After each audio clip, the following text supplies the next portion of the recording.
유대인은 표적을 구하고 헬라인은 지혜를 찾으나 우리는 십자가에 못 박힌 그리스도를 전하니 유대인에게는 거리끼는 것이요 이방인에게는 미련한 것이로되 오직 부르심을 입은 자들에게는 유대인이나 헬라인이나 그리스도는 하나님의 능력이요 하나님의 지혜니라.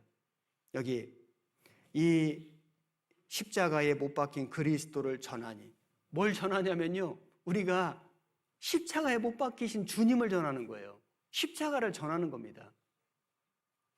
세상 사람들은 싫어하는 십자가, 조롱하는 십자가, 욕하는 십자가, 그 조롱하고 욕하고 구경하고 비웃고 비방하고 했지 않습니까? 그런데 그 십자가가 우리에게는 능력이고 지혜예요.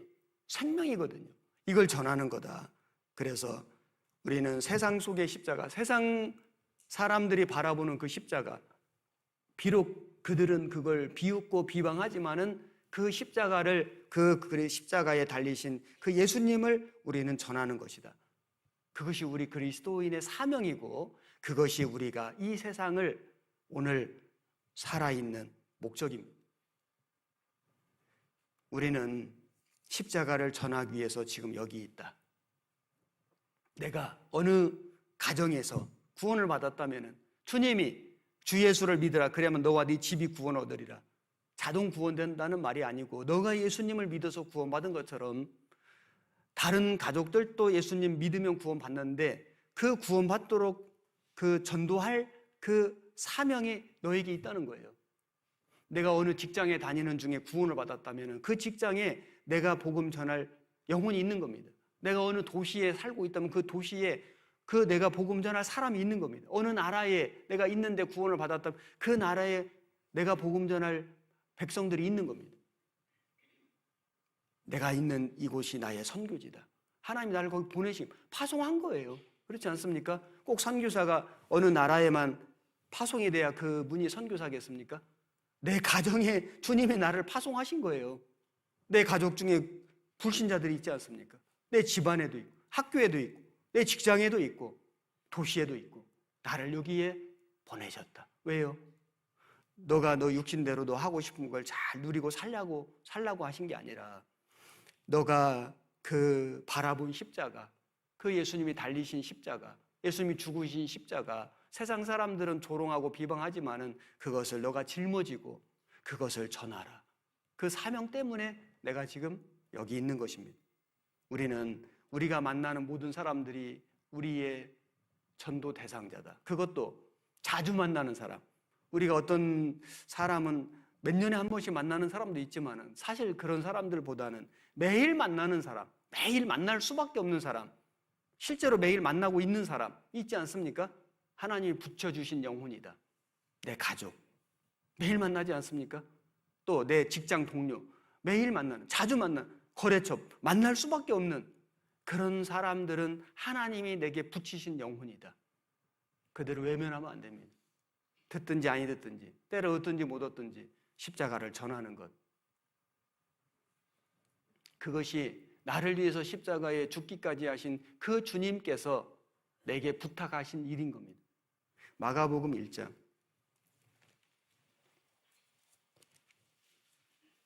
마가복음 1장 1절 53페이지 하나님의 아들 예수 그리스도 복음의 시작이라. 복음의 시작이라. 마가복음 16장 마지막 절. 마가복음의 16장 15절 16절을 같이 읽겠습니다. 또 가라사대 너희는 온 천하에 다니며 만민에게 복음을 전파하라. 믿고 세례를 받는 사람은 구원을 얻을 것이요 믿지 않는 사람은 정죄를 받으리라. 여기 복음의 시작이라. 복음의 시작은 뭡니까? 예수님의 초림, 태어나시고 공생애를 사시고 십자가에 죽으시고, 십자가에 죽으신 게 복음이에요.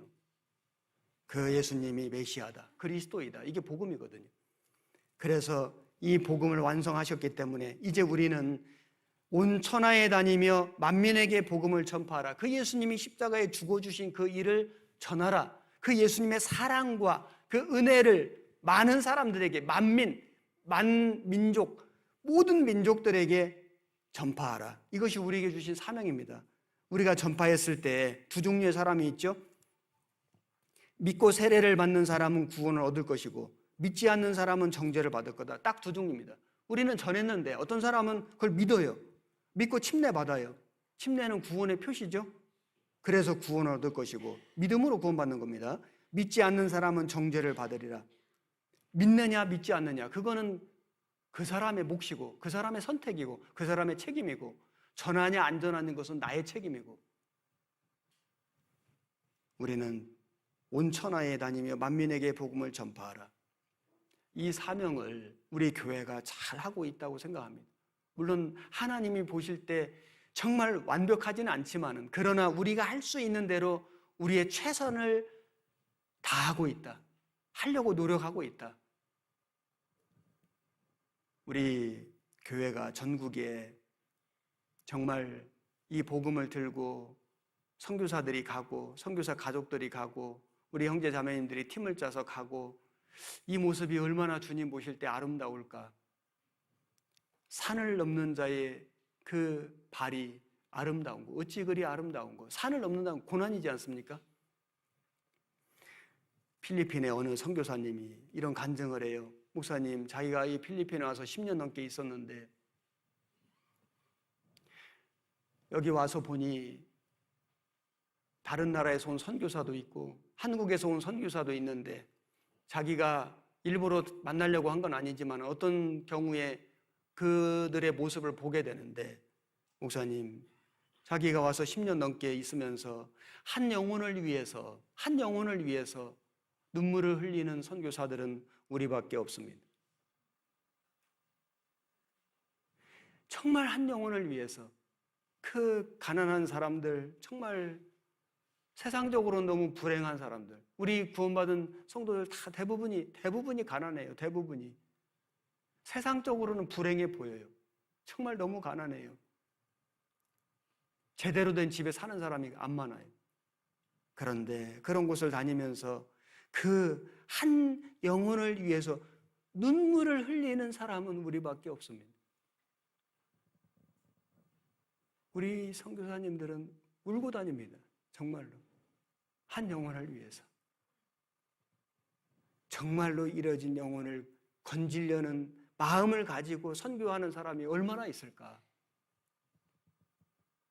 다는 모르겠지만은 우리 생명의 말씀 선교회에서 파송된 선교사님들은 적어도 우리 선교사님들만큼은 진짜로 잃어진 영혼들을 건지러 다니고 있다. 저는 정말 확신합니다. 진짜 값진 일이다. 누가 이 영혼을 위해서 울어줄까? 누가? 진심으로. 우리 선교사님들 중에는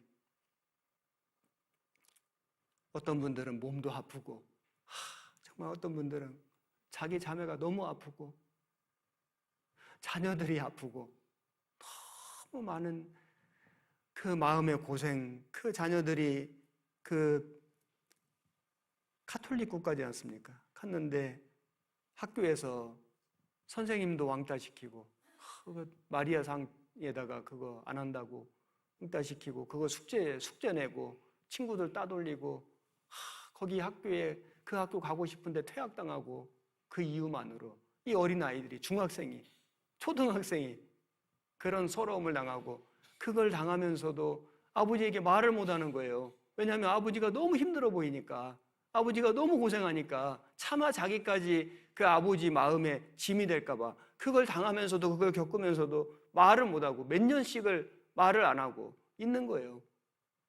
그 어린 아이가.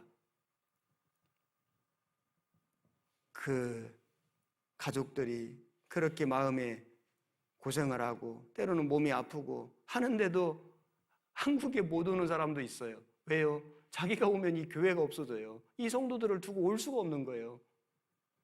피 붙인 거예요. 그 마음, 아픈데도 남아있는 마음. 언어도 다르고 피부도 다르고 민족도 다른 그 사람들이 사실 아무 육신 피부치가 아니지 않습니까?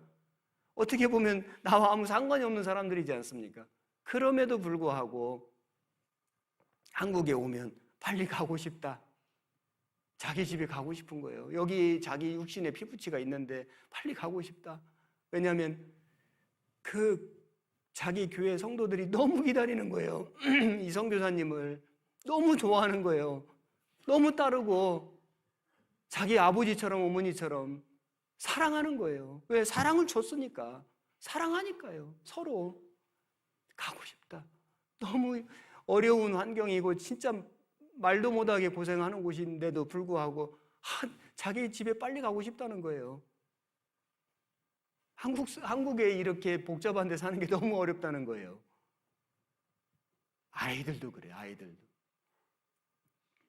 그 마음이 뭘까? 그거는 우리 주님의 십자가를 짊어지지 않고는 가질 수 없는 마음이라고 생각합니다. 주님의 십자가를 짊어지고 그 십자가가 무겁긴 하지만은 때로는 아프기도 하지만은 내려놓을 수가 없는 거예요. 십자가를 짊어지고 자기를 부인하고 주님을 쫓아가는 정말 많은 선교사들이 있다. 선교사의 자매들, 자녀들이 있다. 그리고 그곳에 그 일을 돕는 많은 동역자들이 있다. 외국뿐이겠습니까? 한국에는 없습니까? 한국의 모든 지역마다 교회마다 사실 어느 시골에 어느 섬에 저는 어느 날 어느 선교지에 갔는데 오래전 일입니다만은 어떤 선교사님이 고생하는 얘기를 계속 많이 하니까 제가 이런 얘기했어요. 선교사님 고생하는 거 맞는데 한국에 저기 시골에 산골 마을에 저기 섬에 선교사님보다 더 고생하는 목사님들도 여럿 있습니다. 그 말 틀린 말 아니거든요. 외국의 선교사님들만 고생하는 게 아니라 정말 저 시골 마을에 정말 할아버지 할머니가 절반도 넘는 곳에 다 학교 졸업하면 떠나는 그런 도시에, 도시도 아니죠, 농촌 마을에, 섬에, 거기서 진짜 말도 못할 마음고생하는 목사님들도 많거든요. 저도 옛날에 다 조금씩 경험했던 거지 않습니까? 얼마나 힘들 것인지, 얼마나 한 영혼을 위해서 눈물로 밤을 지새우고 기도하는지 생각해 보면 다 자기 십자가를 지고 주님을 좇는 사람들, 그 목사님들만 그러겠습니까? 그곳에 어쩌면 목사님들보다 더 교회를 사랑하고 더 형제자매를 사랑하고 더 한 영혼을 건지기 위해서 자기 삶을 바치고 자기 물질을 바치고 그 건축하는 거 봐요. 정말 이거는 십자가의 사랑을 깨닫지 않은 사람은 할 수 없는 불가능한 일을 하고 있는 거예요. 자기 전 재산을 바치는 성도들이 많습니다. 자기 재산보다 더 많이 바치는 사람도 있습니다. 심지어는 불가능한 일이 우리 주변에 많습니다. 세상 계산기로는 작동이 안 돼요. 믿음의 계산기로만 작동이 되는 일들이 정말 많이 있는 겁니다. 자기 십자가를 지고 주님을 좇는 사람들, 주님이 그 사람들 때문에 역사하시는 거다. 얼마나 기뻐하시지 않겠습니까? 얼마나 즐거워하시지 않겠습니까? 그래서 우리는 이 십자가를 자랑하고 살아야겠습니다. 세상 사람들은 비방하고 비웃고 조롱하지만 우리는 이 십자가를 자랑하고 살아가는 사람들입니다.